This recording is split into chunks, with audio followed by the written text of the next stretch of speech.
Welcome to the Wednesday Team Prosperity Weekly Meeting. This is once again a weekly meeting where we dive straight into your business to help you with things that have either come up during the week or that we know that you might be struggling with, to provide some solutions to those problems, help you overcome those roadblocks and obstacles, and get your business to a point where you're starting to see the results from the execution that you're looking for. All right, you guys, today's September the 8th, so we move past, the doldrums of the summer, June, July, August. This is a pivotal time for a lot of industries, especially ours. So you really want to go out there and swing hard right now. Take a lot of swings. We're not looking at the misses. We just want to make sure you get enough plate appearances and enough swings to carve out what you're looking for. And I promise you that if you put time, effort, energy, resources into this business, you're going to build something special. We are, guys, right now in week 4 of the 12-week year, and we're having the WHAM groups. If you're participating, great. If you're not, you can still participate on the outside. Basically, what the 12-week system is, 90-day madman cycles, teaching us what we want to accomplish through a very clear and vivid vision that we feel excitement about, what to do, what not to do, how to keep score, how to measure, how to reflect, and how to move forward either on a great week and build on that momentum, or not such a great week and kind of reset. One of the things that the 12-week year teaches us continuously, and you guys as a builder have to understand this, because there is an emotional cycle of change. Every partner that you bring in, they're going to be on this artificial high up here. They're excited about the opportunity, about the prospects of what can be. That's uninformed optimism. They're just on like the candy high right here. As they start to learn more about the business and what it's going to take, this isn't a lottery win, guys. Your partners have to put forth effort and give it time to compound, because as we move from this area, we move into informed pessimism. We learn more about the business, what it's going to take, the hard work. And then naturally, we all get to this point in any cycle, valley of despair. It's not fun to be here, but you have to make a choice. And you have to understand from a psychological standpoint for your partners, they have to make a choice. What's going to happen here? Are they going to give up down here? Most people do. What happens when you give up? You're going to start something new, start the cycle all over again, get in the valley of despair, give up. And this is a continuous cycle where they never see the other side, which is success and expectations. Now, the other side of giving up is staying strong and fighting through this period of time. It's not going to be forever. You get to hopeful realism, informed optimism, and you break through this cycle and you start to see the success, start to get the expectations met that you had coming in to the business opportunity. So understand, when people are down here, 2 options: give up, stay strong. You need to make sure that you're bringing on partners that understand what it's going to take and are willing to go through the process. The reason is because there is a wave building, guys. There is a tsunami building right now in terms of what's happening in the industry, what's happening with our companies, what's happening with our teams. And if you guys understand what's building up right now and how to capitalize on this, we want to build as many 6- and 7-figure businesses as possible for you guys. I'm not satisfied. Alana and I had a great month last month. I'm not satisfied until most of this team is winning. That's why I'm here. How do we win? We've got to set up organization. We've got to set up distribution channels. We've got to set up branch offices. And that comes from, coming in here, learning, taking what you've learned, take it to the outside marketplace, practicing it. But ultimately, it comes from your ability to come in, learn, implement, train, educate, and that process of being systematic in what we're doing so that we know no matter where a branch office is, we're all doing the same thing. That's going to create cohesiveness and that distribution path that we're looking for to create the income, revenue, and equity that we're all after here. These are the 4 levels of understanding, guys. So when a partner comes into this business, I need them to go through this process. Number 1, I understand what you did. And then we go into the second step. Hey, I can now repeat what you did in similar situations. Number 3, I can start to take this information and explain it to others so they understand. And finally, the last step is, hey, I can take what I've learned, I can apply it to different types of situations. The process of coming in and being trained, supported, coached, mentored to the point we create independence. If we do this right and do it systematically, we're going to have branch offices that hold up. And like I said, we all find the success that we're looking for. Remember, you guys, income is a reflection of learning and doing new things. So if you're sitting here in September of this year and you've got the same skill set you had in January of this year, that's problematic. As an entrepreneur, you need to do two things. You need to learn how to solve problems as they come up, and you need to have an appetite for continuous learning, because the more you learn, the more that you can bring in as far as new skill sets, not only for yourself, but then teach other people. It creates that generational ripple effect. Right now, discipline equals dollars. It always has, but right now, if you're disciplined and if you're driven, then you apply that within our system of what we're trying to do, and that creates the income, the revenue, the equity, the passive income, the ownership, whatever it is that you're looking for. It all comes through the discipline on a daily basis. And that discipline over a period of time starts to build your business. It starts to build results, but you have to realize all of the results come through from what you're doing today, this hour, this minute. Activity today creates results tomorrow. And that's why I always tell you guys, a plan of action. You have expectations and you have a strategy, but the execution part is key. So if you sit down in the morning, you're just staring at your computer with your cup of coffee, and you think, hey, what should I do today? That is a big, big, big problem for your business, because you have to come in understanding what you want to accomplish on that day. And a lot of the tasks are going to be routine. We may even classify them as mundane, but it's the boring stuff day in and day out. They're going to build the business that give you the ultimate freedom that you're looking for. You got to put the time invested in there, and you got to have the plan of action, and you got to have the execution of that plan of action that's so important. Time management. This is going to be a make or break skill for you guys. I'm not the most organized person. I'm not the greatest with time management, but I have technology that helps me out. I have calendars. I have all of this stuff. And if you can implement a system where you recognize your weaknesses, you play on your strengths, and then have other things come in to help you with your weaknesses, it's going to help you, because either you run the day or the day runs you. And if the day continuously runs you, it's going to become a grind. You're going to get worn down. You're not going to feel like doing any of the stuff that we do, even though that what you're bringing to the marketplace is much needed. This really comes through a process of understanding. I have a to-do list. I have various kind of CRMs that I'm in every day. I have the automation that's working, like as virtual assistants, as digital employees of my own. And then I have the calendar, those concrete things that I have to do every single day that are set inside the calendar. If you accomplish this stuff on a day in, day out basis, understand how to organize yourself, how to get the most out of the day without just sitting in a chair for 8 or 9 hours. All of this stuff is a battle, guys. And when you start to win the battles, you win the war. Last week, we talked about setting the pace in your business, how champions deal with frustration, banking like a bank, understanding your sales pipeline, being systematic in your approach and build out, on a mission to give people what they never thought possible. Remember, this isn't about giving people what they thought they wanted. This is about opening up mindset through education and technology to map out something they never really thought was possible. So if you guys need to review that, it's always in the YouTube, always in the Facebook group. So this week, we're talking about the little things, and it's the little things in your plan of action. So little things in your execution that make the biggest difference. And I see that day in, day out with people. We forget to do things. We lose a lead in the pipeline, whatever it might be. You have to be dialed in, because the difference from making 400 grand to $250,000 to $500,000 really is not that much different. It's all in the execution and the small details.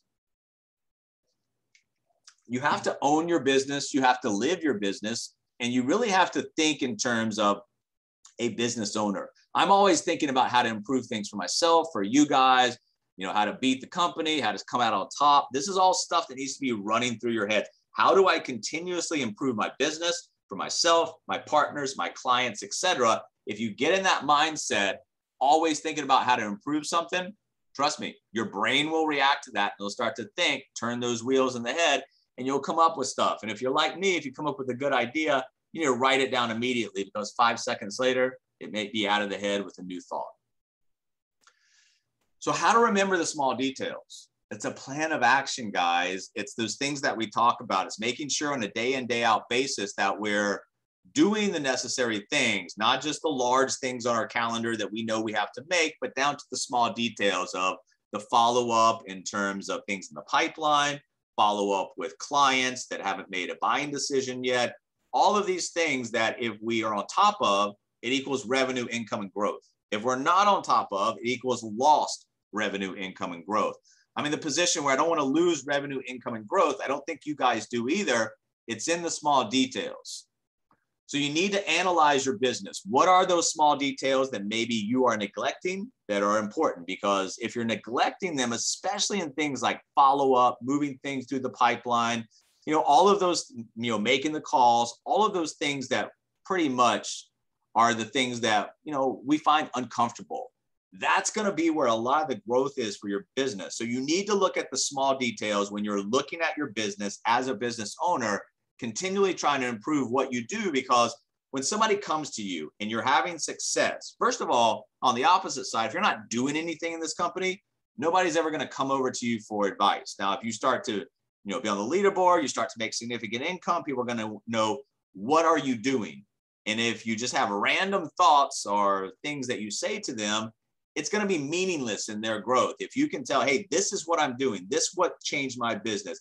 This is the point where I started to go from an average income earner to a high income earner. You teach those things. And like I said, the generational distribution build out of this gets stronger, gets more systematic, and it grows at more of a velocity and pace.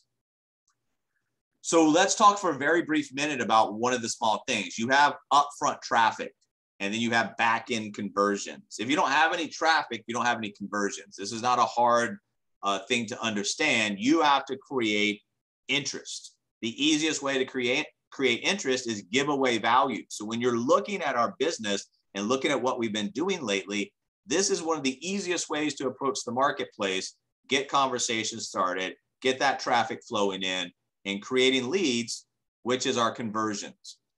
So our conversion is really twofold, guys. We're looking for an upfront conversion of an opt-in for a guide, how-to book, whatever it is that we're offering. And then we have a back-end conversion of book meetings. We want A, the front-end conversion of opt-ins, and then the B, we want a good percentage of those to be book meetings. If you create opt-ins and the book meetings are flowing through, trust me, your business is going to grow, your agency is going to grow, and your portfolio of digital agencies will have the best opportunity to grow. So we talk about, there's a lot of things that we can offer, guys. We've got ebooks and how-to guides. We just didn't throw these things together. There's valuable information in there for the other side. So you need to, A, understand there is value there and be confident in your ability to bring that to the marketplace. Don't be shy about these guides. There's significant information there. If you give it to somebody and they get through these guides, they're not going to come back to you and say, hey, that sucked. So be confident in what you're offering out there, and then understand that once that opt-in is in place, the only thing that we're trying to do is get them to opt in, or to get them to book an educational meeting. Take the guide, book the meeting, learn more. That's our system. That's what we want to use. And that's what's going to work best for you and your agents, because now you're offering an opportunity for an agent to come in, and it's not about sales, it's not about recruiting. It's about opening your mouth, starting the conversation, and giving things away. Now, on these book meetings, you have to understand, don't throw up unnecessary roadblocks. So for example, if you're trying to move somebody from, point A to point B to a book meeting, that is the goal. That is the objective. Don't put unnecessary steps between you, that prospect, and the meeting. You have to understand, a lot of times we hit the eject button. We get, to a certain point of the conversation, we haven't really directed it well. We press the eject button. Hey, let me send you some videos. I'll follow up with you. Guys, get the videos out of your head, because there are so many companies and people out there sending videos. I get asked to watch probably 20, 25 videos a day. You know how many I watch of those? 0. So I'm expecting somebody else to watch videos. It's not working, guys. And then what you do is you follow up. Hey, did you watch the videos? No. Can you watch them now? Great. I'll call you back. You didn't watch the videos. It's a waste of time, guys. So understand that preset mentality. Those are just unnecessary roadblocks and obstacles that you're putting up. Alleviate that process and understand that we have a flow to what we're trying to do. That flow, whether it be automated, inside the system, like I said, it's either really prompting them to do one of two things. They're going to opt out. I'm done. I don't want any more of this information. They're going to, book a meeting. So you need to understand in your mindset that if the automated communication is doing that, your personal communication needs to be doing the same thing. So if I get a new lead and stuck in the new lead column, hasn't completed a survey, hasn't booked a meeting, my job is to get in front of that person, make sure they received the information they were looking for. If they didn't, I can resend it. If they did, have they looked at it? And once again, in my head, I want to take this person from where they are to a book meeting. That is my only goal and objective of that conversation. And remember, the information that you're giving out is not, something we threw together in 5 minutes. It's something that has a lot of value for the person that you're presenting it to. So what you need to understand, the way that you need to come out in the marketplace, have a little enthusiasm, have a little bit of passion about what you're bringing. It's important information. You're unlocking, things that can open mindsets, take people in a new direction, and really make a big impact on their life now and their future life they're trying to create, versus that future life that just comes down from not having a plan of action, just kind of drifting into the future. So how do we stay on top of things? How do we make sure that we're moving along in a way that's, progressing us and the other side to an endpoint? Well, you have to understand that the more of this that you plan out, the more of the things that you do on a day in, day out basis, it builds self-confidence. And then from that self-confidence, a lot of things happens, including your ability to control conversations, your ability to take people to the next action step, your ability to coach, mentor, train, support partners. It all comes from you making promises to yourself and keeping those promises. And that includes what you're doing on a daily basis. If you're continually letting yourself down, it's going to wear down on you, and your ability to manage other people is going to be next to zero. Remember, your sales comes through leads. Leads is the lifeblood of a business. If you've got no leads coming in, there can't be any revenue on the back end. So what we want to concentrate on is, creating leads in a way that fills up a pipeline that gives us enough people to talk to and move them along to those education meetings. You have to learn how to start the conversation. That's why, if you guys are using the funnel system, I tell you that you need to master the art of the giveaway. And that really starts with the conversation. And a lot of you guys have been asking me, hey, how do I do this? What's the best approach? You need to learn how to open your mouth, whether that's email, text, verbal, social media, whatever it is, and get people engaged in conversation. You need to think outside the box. And it's not about approaching them for a product, a service, a business opportunity. It's about approaching them to get a conversation started. You get somebody talking on the other side. Normally, it doesn't take that long before you can introduce the how-to guide, the ebook, and they understand why you're giving it to them. And remember, it's free. We're not asking anything. Opt in, take the guide, read it, let us know what you think if you have questions, etc. One of the ways that we can get conversations going is just ask people, hey, did you know? Did you know this? Did you know that? There's a lot of different things in the money business, with debt, with wealth, that we can be asking about that a lot of people do not know. One of those things is the rule of 72. So the rule of 72 obviously is something that people need to know. A lot of people don't know, and it gets a conversation started, because if you're talking about creating wealth, well, that's your time for your investment to double according to the interest rate. So I'm earning 8%, expecting every 9 years my money to double. However, if I'm paying 24% on a credit card, the rule of 72 works the opposite way against me too, in terms of, hey, that credit card balance that I'm holding at 24%, I'm doubling my lender's money every 3 years. So this is the kind of stuff that you guys can come out with, get conversations started that leads to, hey, you need this information. I'm glad we're talking. Let me get it to you. Just go opt in. And then after you get done with it, let me know if you have any questions. Let me know some feedback on it. That's the kind of conversations that you're wanting to do, guys, because that opt-in creates a lead, and that's got all the contact information. That creates the campaigns, the automation. Another way to open conversation is just questions. Would you rather be this or this? And then if you'd rather be this, why is the rest of America in the other situation? So would you rather be at point A or point B? Would you rather have this or this? Would you rather do this or this? Trust me, people want to give you their opinion. If you ask questions, they will respond.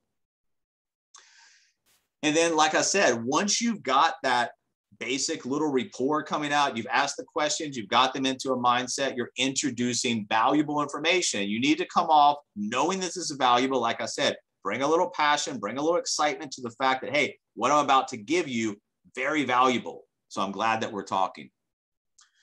And then also, guys, you have to think about, what would it be like? Because what would it be like with years of canceled debt payments? What would it be like with, a multi-million-dollar IRA or 401k or retirement account? What would it be like to make mortgage payments when you're 83 years of age? So, you're getting an emotional attachment inside some of these questions to an end answer. And that's all you want to get people thinking, engaging, opening up conversation with you. And then on the other side, what would you do? What would you do if you didn't have to service debt? What would you do if you didn't have to make a mortgage payment? What would you do if you didn't have to work? All of these things that trap us, in the typical American lifestyle, paying a mortgage, servicing our debt, trying to get to a point that we can retire. What would you do if you actually broke out of that cycle? How would life look? We're moving from what I consider an outdated kind of sell me this pen mentality. And we're just not even asking our agents to even look or think about that type of approach. Now, what we want them to get good at and mastering is a giveaway. I got something of value. I'm going to give it to you for free. If you master that upfront approach, you'll create the leads. I can help you with the rest of the follow-up, the education meetings when you need help. But if you get good at opening conversations and giving away these guides, the rest will take care of itself. Trust me. Because at the end of the day, hey, look, check this out. You need this information. We haven't said anything about a product, a service, a company, or anything like that. We're trying to help people, give them information. And then from that, we can continue the conversation. That's the opt-in URL. And we talked about last week, you guys, this is the gateway to our business. I feel like that if we can set agents up with this approach, it's non-threatening, it's easy to do. They'll go out and do that. And then from that, it opens the gates to everything that we're trying to do.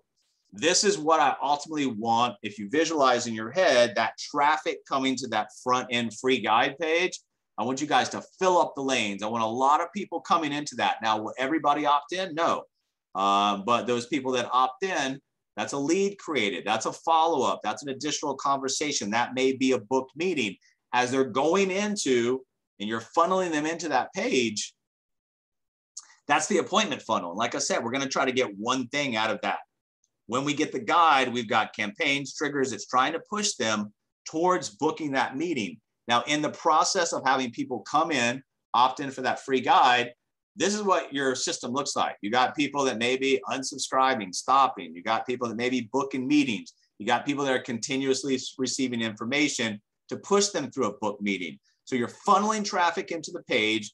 Once they get into the pipeline, there's a bunch of things that are going to be potentially happening. And all you got to realize is that we're trying to develop a personal business plan for you guys in a way that we can get enough agents across the country to getting 12 to 15 appointments per week. If you can build agencies where your agents have 12 to 15 appointments per week, things are going to explode. And then what is an appointment? The only thing that we look at and classify as an appointment, somebody with a reason to do something. And that comes from the upfront conversations, the guides, the personas that you guys are going after. And then from that point, all you've got to do is master presenting your presentation, either the education meeting for partners, the education meeting for clients, whatever it is, and understand that the first few, we'll help you with. If you need additional help after that, but ultimately when you start doing these on your own, first few are probably going to suck, you guys. And if you get all down and depressed about yourself, understanding that you have to get good at something through practice, then, you have to understand that when you get good at presenting your presentation, if we're in a situation where we're buying leads, I've always told you, I don't care if a lead costs $1 or $100. I'm looking at my return on investment, my cost of acquisition, and it all boils down to one thing and one thing only. When you get them into an educational meeting, you're presenting that presentation, how on point are you? How much are you engaging the other side? And how much value are they extracting out of this to take the next action step? You get better at doing something by continuously doing it. You learn, practice, and improve. Nobody's going to come in here. Nobody gets to be good at something automatically. Even if you have talent, You've got to put the time in. You got to put the effort in. You got to let it compound. You got to be a student of this because it's important for yourself. And then on the opposite side, as you're teaching other people, to let them know the path that you went through, the obstacles that you overcame, same ones that they're probably going to have to go through, mentor them. It's important. Put the odds in your favor, guys. If you work hard, if you stay accountable to yourself and your team, you stay positive, you ignore all the haters out there, there's a lot of them, and you keep your vision, you're really putting the odds in your favor. When you put the odds in your favor and we develop a system that we can go out there and we can get in front of a lot of people with value, create leads out of that, it should not be hard to start manufacturing offices that enough agents have that 12 to 15 appointments per week. That'll generate the cash flow. So that's really all we've got for today, guys. I appreciate that you attending. Let me stop the recording.